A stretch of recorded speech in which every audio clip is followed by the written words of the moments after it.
In primetime news this evening, vaccines coming.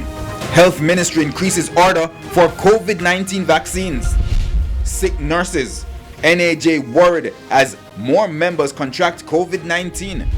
And register. Health Ministry responds to reports of unauthorized COVID-19 testing facilities.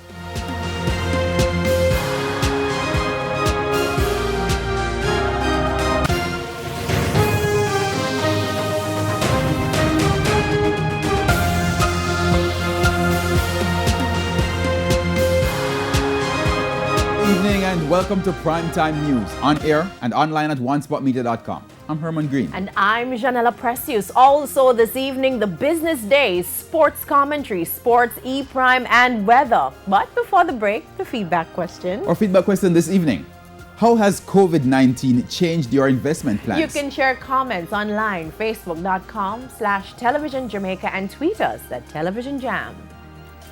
Please stay with us. Primetime News returns right after this break.